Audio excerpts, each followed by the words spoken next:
इन दिनों काफी cash crops की बात होती है। बाजार में अगर देखें या इस बेल्ट में देखें तो लोग वैसे तो गन्ना की खेती करते हैं, यूकलिप्टस देखने को मिलता है, पॉपुलर देखने को मिलता है, और बीते कुछ दिनों से अफ्रीकन महोगनी, चंदन, सफेद चंदन, लाल चंदन, ऐसी तमाम चीजों की बात करते हैं। सोशल मीडिया पे काफी बूम लगा हुआ है कि अगर कोई आपको कम समय में अच्छी फसल करनी है या जिसकी देखरेख नहीं करनी तो आप ये फसल लगा लो। बैम्बू की सच्चाई क्या है? बैम्बू को लेकर क्या सच में कमाई की जा सकती है? और इसका अगर स्टार्टअप हम करते हैं या कम जगह में लगाते हैं तो लगभग कितने से इसका शुरुआत कर सकते हैं? देखिए, बैम्बू कम से कम 3 एकड़ में लगाना चाहिए।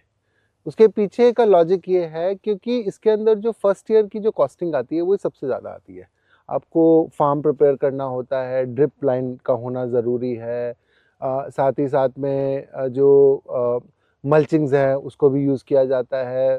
तो ये सारी चीज़ें कि और फिर बाउंड्री भी लगती है, तो बहुत सारी चीज़ें जो आती हैं वो फर्स्ट ईयर में ही ज़्यादा से ज़्यादा कॉस्टिंग लग जाती है। लगभग आपका 2.5 लाख रुपए से लेके 3.5 लाख रुपए पर एकड़ के करीब का खर्चा आता है बैम्बू को लगाने के लिए। सेकेंड ईयर से क्या होता है कि वो कॉस्टिंग ड्रास्टिकली बहुत कम हो जाती है, लगभग 50,000 टू 60,000 रुपी पर एकड़ की कॉस्टिंग रह जाएगी। फोर्थ ईयर ऑनवर्ड्स वो और भी कम हो जाती है, लगभग 25 से 30,000 रुपए ही पर एकड़ की पर ईयर की कॉस्टिंग रह जाती है। यानी 30 से 34 साल में सस्टेन करने लग जाता है फार्म। तो क्या होता है कि जब बैम्बू की पहली ही फसल जो आपकी मेजर यील्ड जो आती है, जिसे हम बोलते हैं 5वें साल में जो मेजर यील्ड आती है, वो रिटर्न ऑफ इन्वेस्टमेंट होता है आपका।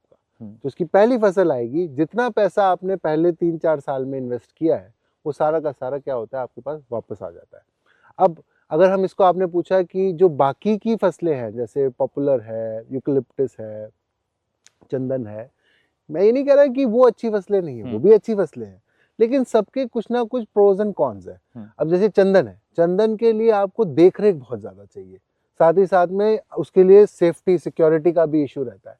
ऐसे ही आपका यूकलिप्टस में भी रहता है क्योंकि आपने कम से कम 7-8 साल 9 साल के लिए उसको चलाना होता है। बिल्कुल। या फिर अभी जो दूसरी लकड़ी या जो वाले पेड़ है, सागौन, जिसको जो हमारे यहाँ पे वो भी बहुत लोग लगा लेते हैं। अब देखिए 14-15 साल आपको उसमें वेट करना है, एक बार वो यील्ड आएगी।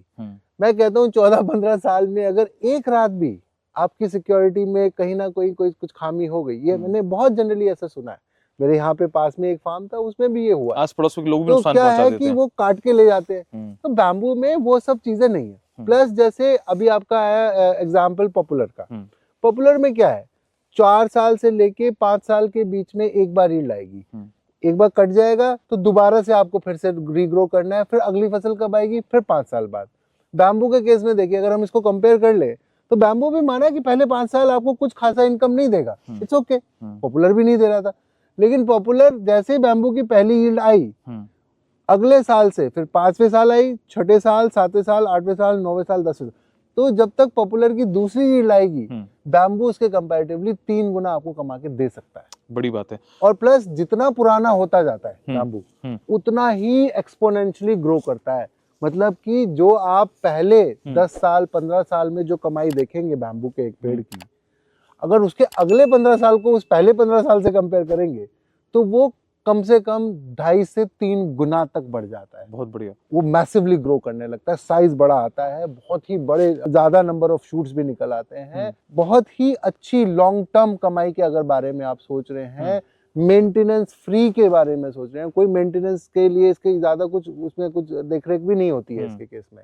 हफ्ते में 1-2 घंटा भी अगर आप अपने फार्म पे आ जाएं, थोड़ा सा देख लें, मॉनिटर कर लें चीजों को, कुछ थोड़ी बहुत ऑटोमेशन कर लें, तो उतने ही काम में, उतने ही टाइम में आपका जो है ये काम हो जाता है। बैम्बू की ग्रोथ बहुत अच्छी निकल के आती है और धीरे धीरे क्या हो रहा है, बैम्बू की डिमांड भी बढ़ती जा रही है।